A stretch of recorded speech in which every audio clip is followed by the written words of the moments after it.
आप सभी को मेरा नमस्कार। Devansh Hindi classes YouTube channel पर आपका हार्दिक अभिनंदन है, स्वागत है। मैं आपको कंटिन्यूस वीडियो नहीं दे पा रहा हूँ, कष्ट के लिए क्षमा चाहता हूँ, क्योंकि एग्ज़ाम है, कॉलेज में तीनों पारियों में चलती हैं, तो वीडियो बनाने को समय नहीं मिल पाता है। तो उसके लिए मैं क्षमा प्रार्थी हूँ आपका। तो देखिए, आज मैं थोड़ा सा समय मिला है तो आपको एक थोड़ी सी व्याकरण संबंधी वीडियो जो है, जिसमें व्याकरण का पार्ट है, जो आज से नहीं आप बचपन से पढ़ते आ रहे हैं। लेकिन कहते हैं कि पढ़ तो बचपन से रहे उन चीज़ों को, लेकिन जब सामने कोई चीज़ आती है तो एक कन्फ्यूज जैसी स्थिति हो जाती है, तो उसको सही गलत का जो डिसीजन है वो नहीं हो पाता है। तो देखिए, जो रेगुलर बीए करने वाले बच्चे हैं, जो फर्स्ट ईयर के हैं, उनके लिए, और जो कंपटीशन करने वाले बच्चे हैं उनके लिए, क्योंकि ये सारी चीज़ें आती रहती हैं।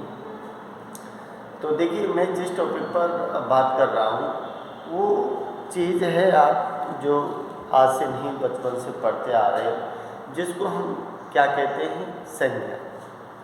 आपने सुना है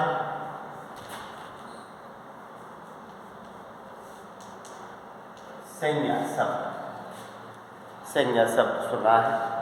अब बात यह है कि संज्ञा का आगमन कहाँ से हुआ है और किसके अंतर्गत ये चीज़ें आती हैं।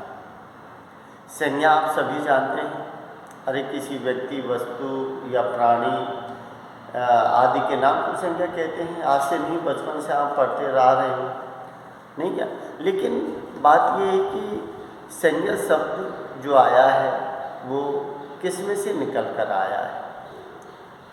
तो देखिए, ये जो सब चीज़ें जिसको संज्ञा जो शब्द है वो किसके अंतर्गत आती है, पद भेद के अंतर्गत आती है, पद भेद।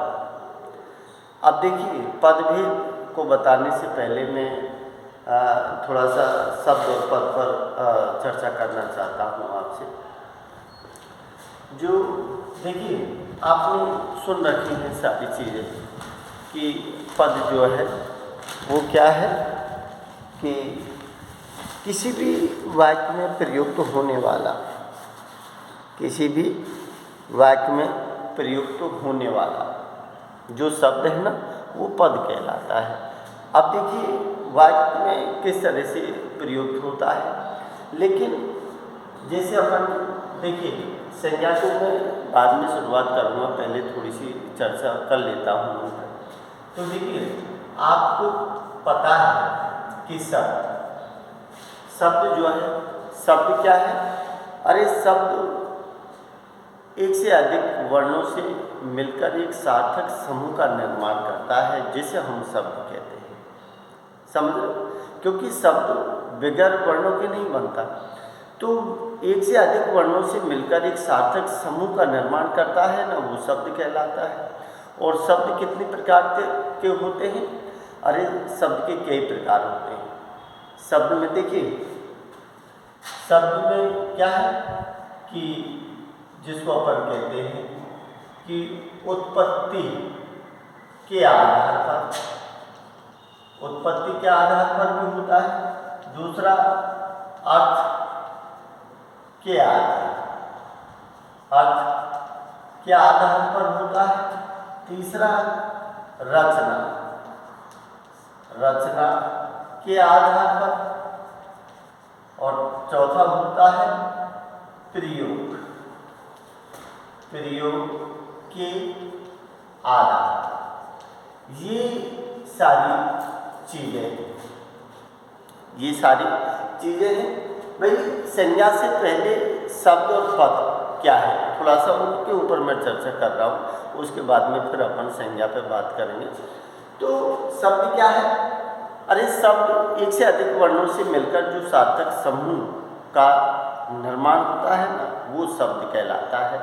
और हिंदी में शब्दों की उत्पत्ति के विषय में आपने सुना है। तो शब्द की जो उत्पत्ति है, तो उत्पत्ति के आधार पर क्या माना है? उत्पत्ति आपने देखी है, जिसमें आपको क्या है? तत्सम, क्या है? तद्भव, तद्भव क्या है? देशज, देशज क्या है? तत्सम, तद्भव, देशज और विदेशी जो शब्द है उनके उत्पत्ति के आधार पर इसको माना है। अर्थ के आधार पर क्या होता है? एक तो होता है निरर्थक और एक क्या होता है? सार्थक। एक सार्थक रचना के आधार पर क्या होता है? रूप, यौगिक और योग, योग और प्रयोग के आधार पर क्या होता है? सामान्य, सामान्य और तकनीक, सामान्य और तकनीक। ये शब्द की बात बता रहा हूँ कि शब्द जो बनता है वो एक से अधिक वर्णों से मिलकर बनता है। और एक से अधिक वर्ण जब मिलते हैं किसी सार्थक समूह का निर्माण करते हैं, वो शब्द कहलाता है। शब्द की उत्पत्ति के विषय में जो दिया है कि शब्द जो है वो उत्पत्ति के आधार पर निर्माण होता है शब्द का, जो आप हिंदी में पढ़ते आ रहे हो, जिसमें तत्सम, तद्भव, देशज, विदेशज शब्द आपने पढ़े हैं।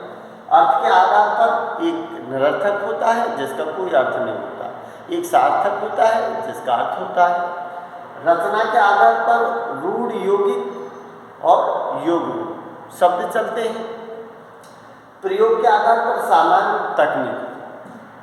तो ये चार प्रकार के शब्दों का निर्माण हिंदी में हुआ है। अब देखिए, अब मैं बात कर रहा हूँ कि पद, पद, पद, पद में क्या है? अरे पद में क्या है?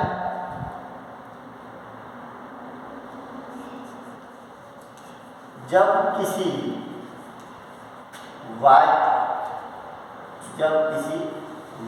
में कोई शब्द प्रयुक्त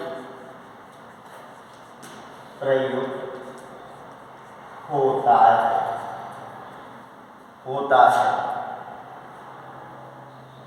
तो वह शब्द पद कहलाता है।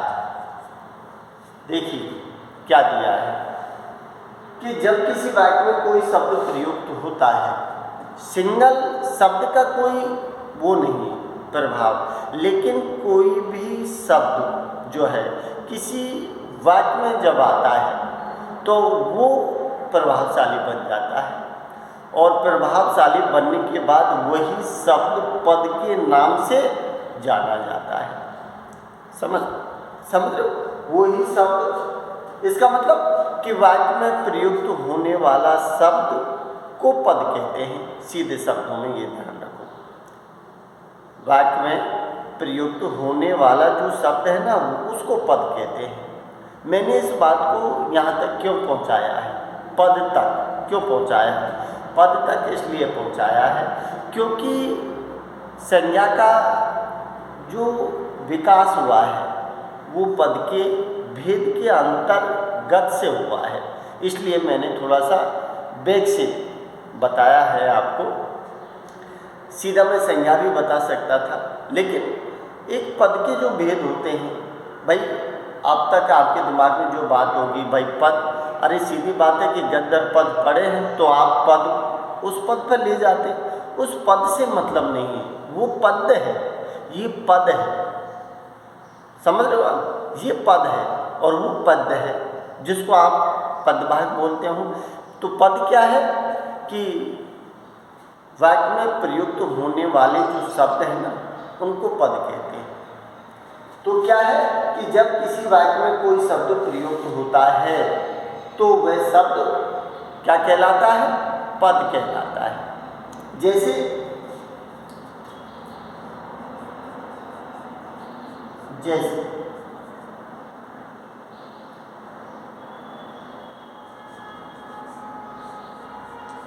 सीता,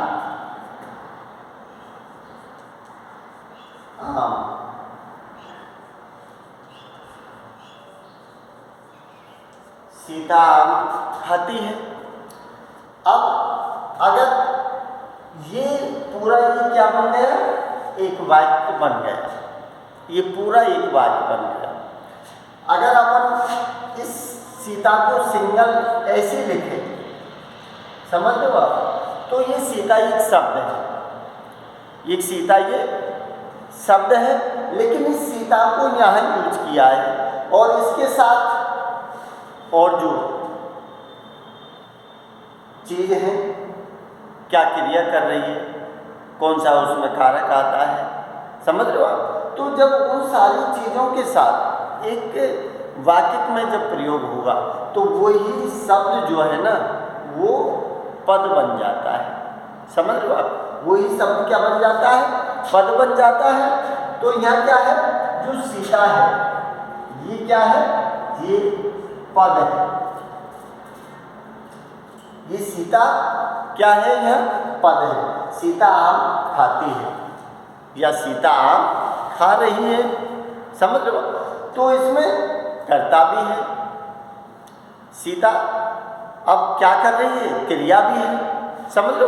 तो ये कि जो वाक्य में जो चीज़ें आनी चाहिए, जिसमें लिंग भी है, वचन भी है, जिसमें कारक भी है, जिसमें काल भी है, सारी चीज़ें आती हैं, तो फिर वो एक वाक्य बन जाता है। वाक्य में जो शब्द आया है, व्यक्ति विशेष, प्राणी, स्थान, वस्तु, जो चीज़ संज्ञा में आती है, जो नाम आता है ना, वही नाम क्या कहलाता है?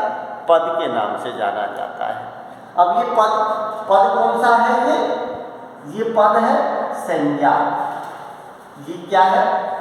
इसको हम क्या कहते हैं? संज्ञा पद कहलाता है ये। तो ये क्या है? संज्ञा पद है। सीता आम खाती है, सीता ने आम को खाया या सीता आम खा रही, समझ रहे हो? तो ये पूरा का पूरा जो वाक्य है, तो ये संज्ञा जो सीता नाम है ना, ये ही पद है, पद कहलाता है। और ये कैसा पद दिया है? संज्ञा पद है। इसलिए मैंने संज्ञा को शुरुआत करने से पहले शब्द को लिया है, समझ रहे हो आप? और उसके बाद शब्द की उत्पत्ति कैसे हुई है, 4 आधार दिखाए हैं। उत्पत्ति के आधार पर, अर्थ के आधार पर, रचना के आधार पर, प्रयोग के आधार पर। फिर पद क्या है कि जब किसी वाक्य में कोई शब्द प्रयुक्त होता है तो वह शब्द पद कहलाता है। या वाक्य, दूसरे शब्दों में आप बोलो कि वाक्य में प्रयुक्त शब्द जो है ना वो पद कहलाता है। सीधी बात है। तो सीता जब सिंगल लिखोगे आप तो वो शब्द है, लेकिन जब उसी नाम का आप किसी वाक्य में प्रयोग करोगे तो वो नाम क्या बन जाता है? पद बन जाता है, जिसको हम किस नाम से जानते हैं? संज्ञा के नाम से जानते हैं। इसलिए मैंने यहाँ से थोड़ा सा बैक से लिया था इसको। अब देखिए इसके बाद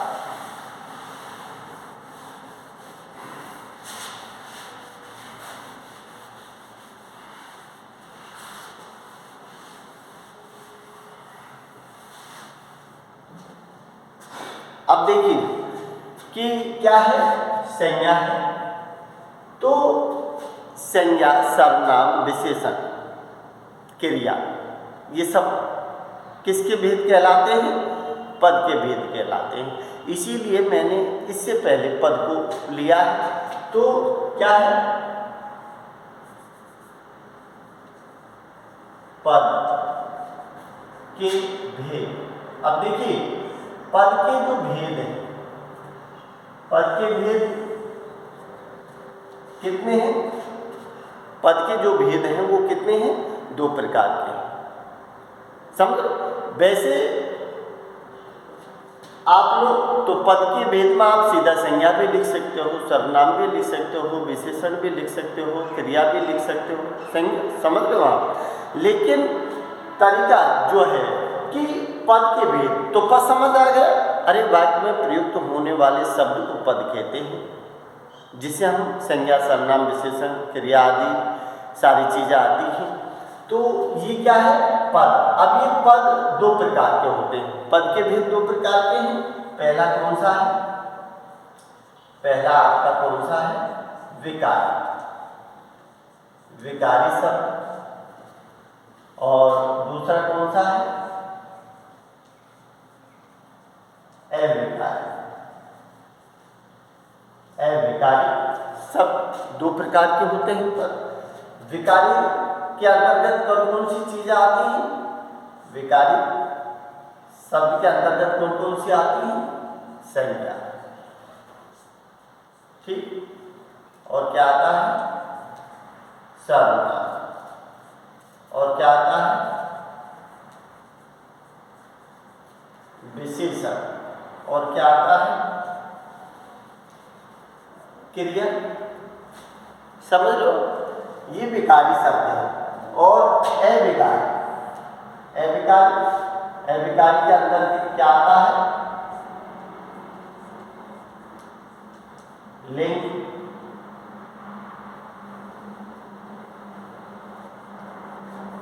वचन, कारक, और क्या आता है? काल। ये चीज होती है, ये पद के भेद के अंतर्गत आते हैं। इसीलिए मैंने संज्ञा को पढ़ाने से पहले थोड़ा सा आपको संज्ञा किसके अंतर्गत आती है?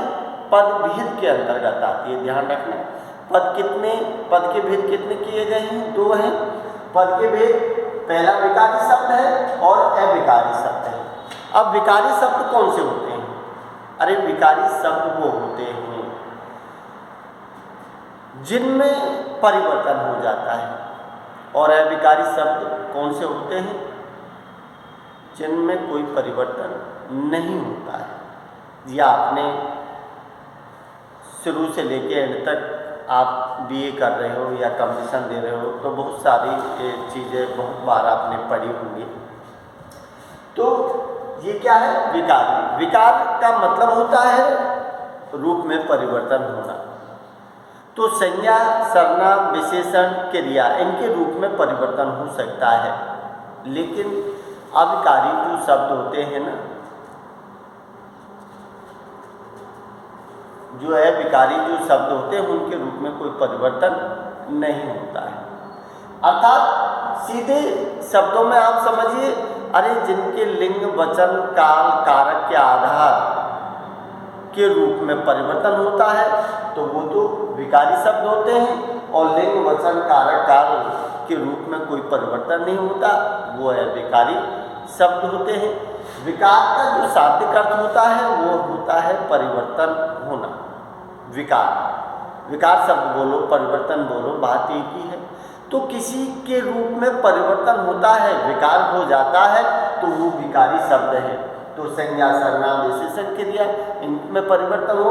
लेकिन विकारी जो शब्द होते हैं उनके रूप में न तो लिंग, वचन, काल, कारक किसी आधार पर कोई परिवर्तन नहीं होता है। अब जैसे देखिए, मैं आपको बताता हूँ। जैसे आपने लिखा, ठीक, यहाँ लग दिया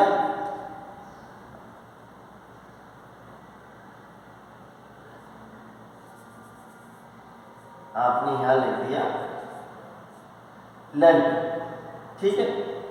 और एक शब्द आपने लिख दिया उधर, उधर लिख दिया। तो इसमें तो देखिए ये शब्द जो है इसमें लिंग, वचन, कारक, काल के आधार पर इस शब्द में परिवर्तन हो जाएगा। समझ लो, लड़की है, समझ लो, तो उसके क्या है, इसमें लिंग का निर्धारण भी हो रहा है, समझ लो आप। और वचन एक है कि दो है उसका निर्धारण भी हो रहा है, ठीक है। तो लिंग वचन और जो काम करेगा तो कारक कौन सा आ रहा है, काल कौन सा आ रहा है, उस हिसाब से भी। तो यहाँ देखिए तो क्या है कि इस आपने क्या किया है,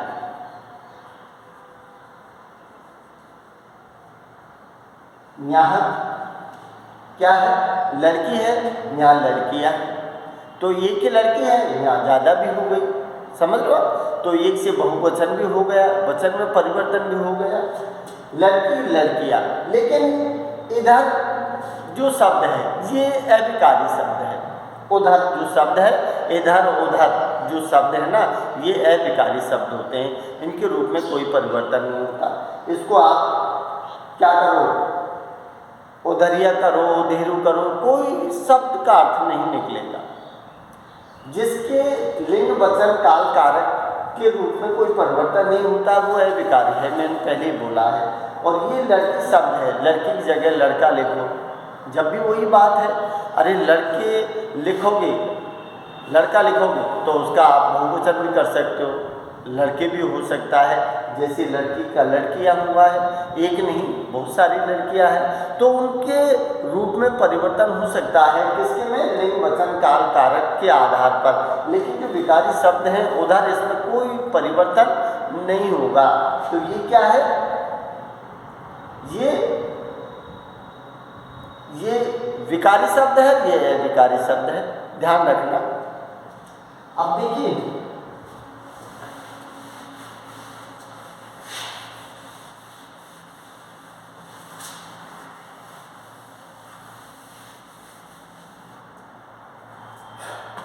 अब अपन बात करते हैं संज्ञा। अब बात करते हैं अपन संज्ञा पर। तो संज्ञा जो शब्द है, संज्ञा का जो शाब्दिक अर्थ जो है वो क्या है, नाम। संज्ञा का शाब्दिक अर्थ क्या है, नाम है, अर्थात जिसे अपन क्या कहते हैं, अर्थात क्या है, किसी व्यक्ति वस्तु, किसी व्यक्ति वस्तु गुण भाव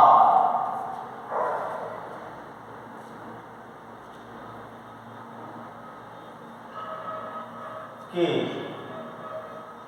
नाम का बोध कराने वाले शब्दों को क्या कहते हैं, संज्ञा। संज्ञा कहते हैं। तो क्या है कि संज्ञा का जो शाब्दिक अर्थ है वो क्या है, नाम। समझ लो। अब वो नाम जो है वो कोई व्यक्ति का हो सकता है, कोई स्थान का हो सकता है, किसी प्राणी का हो सकता है, समझ लो, किसी वस्तु का हो सकता है, किसी के गुण और भाव का बोध कराने वाले जो शब्द हैं उनका हो सकता है। तो क्या है, शाब्दिक अर्थ नाम है, अर्थात किसी व्यक्ति वस्तु गुण भाव के नाम का बोध कराने वाले शब्द जो होते हैं ना, उनको हम क्या बोलते हैं, संज्ञा बोलते हैं। ये ध्यान रखना। संज्ञा जो है, संज्ञा के जो प्रकार है मोटे तौर पर, संज्ञा के जो प्रकार हैं वो कौन कौन से हैं। एक तो क्या है आपकी व्यक्तिवाचक, एक क्या है आपकी जातिवाचक, एक क्या है आपकी भाववाचक, एक क्या है आपकी समूह समूहवाचक और ये क्या है आपकी द्रव्यवाचक। ये आपकी क्या है संज्ञा के प्रकार। ये संज्ञा के प्रकार हैं। संज्ञा वैसे संज्ञा प्राचीन या पुराने समय में ये चीज है, लेकिन अब जो वर्तमान रूप है उसमें ज़्यादातर कौन सी चीज़ आती है? व्यक्तिवाचक, जातिवाचक, भाववाचक। ये समूहवाचक और द्रव्यवाचक ये दोनों के दोनों किस में दे दी? भाववाचक में दे दी हैं। इसलिए अब ज़्यादातर तीनों का ही जिक्र होता है, जिसमें व्यक्तिवाचक आती है, जातिवाचक आती है, भाववाचक आती है, समझ लो। और भाववाचक में फिर इन दोनों को दे दिया इसी में। इसलिए ये तीन संज्ञा के प्रकार हैं। इससे अब इन प्रकारों के विषय में मैं आपसे अगली वीडियो में बात करूँगा। आपको ध्यान रखना है कि संज्ञा कहाँ से इसका विकास हुआ है। तो शब्द है, पद के अंतर्गत संज्ञा, सर्वनाम, विशेषण, पद के भेद हैं, वो सारी चीज़ आप ध्यान रखना। अब इनके प्रकार हैं, इनके विषय में मैं अगले वीडियो में आपसे बात करूँगा। और अगर आपको ये वीडियो अच्छी लगे, अगर आपको लगे कि मैं आपको ठीक पढ़ा पा रहा हूँ, तो आप लाइक, शेयर और सब्सक्राइब जरूर कर दें। राम राम।